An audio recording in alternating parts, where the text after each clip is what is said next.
Que le Dieu de paix, qui a ramené d'entre les morts le grand pasteur des brebis par le sang d'une alliance éternelle, notre Seigneur Jésus, vous rend capable de toute bonne œuvre pour l'accomplissement de sa volonté, et fasse en vous ce qui lui est agréable, par Jésus-Christ, auquel soit la gloire au siècle des siècles.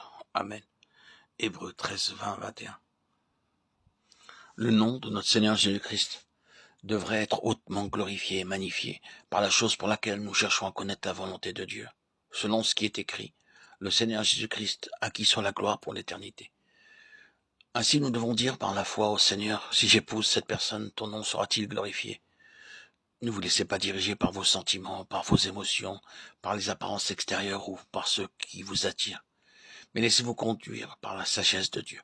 Seigneur, j'accepte tel conseil, telle suggestion, ou si je m'engage dans tel ou tel plan, ton nom sera-t-il hautement glorifié? Faites de cela une pratique, recherchant de cette manière la volonté de Dieu, afin de recevoir les évidences ou les preuves de la connaissance de sa volonté. Vous en recevrez une très grande bénédiction. C'était le privilège le plus grand pour l'Israélite, pour le croyant de l'Ancien Testament, que de s'approcher du souverain sacrificateur pour obtenir la connaissance de la volonté de Dieu. Maintenant, nous nous plaçons par la foi sous la seigneurie du chef suprême qui est notre Seigneur Jésus-Christ. D'abord, nous le recevons comme notre sauveur, puis après un temps, il devient notre Seigneur, notre souverain sacrificateur et notre roi qui reviendra. Quelquefois, toutes ces expériences sont vécues en peu de temps. Mais dans beaucoup de cas, c'est après beaucoup d'épreuves et bien des souffrances que nous entrons dans ces réalités. Lorsque vous aurez reconnu la volonté de Dieu, vous n'aurez ni crainte ni anxiété, mais au contraire, une foi forte, il vous prendra en charge avec tous vos besoins pour tout ce qui vous concerne. Laissons donc Dieu prendre entièrement en charge nos projets, nos plans, nos intentions.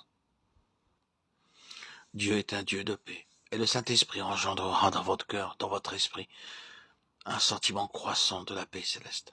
Vous constaterez que cette paix s'approfondit chaque fois que vous faites la volonté de Dieu, que vous mettez à prier. Vous priez une fois, deux fois, trois fois, et vous verrez que votre paix intérieure dans votre esprit augmentera. Car c'est ainsi qu'il nous faut faire la volonté de Dieu. Par la prière, nous nous approchons le plus simplement, le plus facilement vers la volonté de Dieu, vers ce que Dieu attend de nous. C'est une preuve de la volonté de Dieu concernant la question ou le besoin dont nous sommes si préoccupés. Et en plus, parallèlement à cela, par nos prières, nous aurons un sentiment croissant de la présence de Dieu dans nos vies.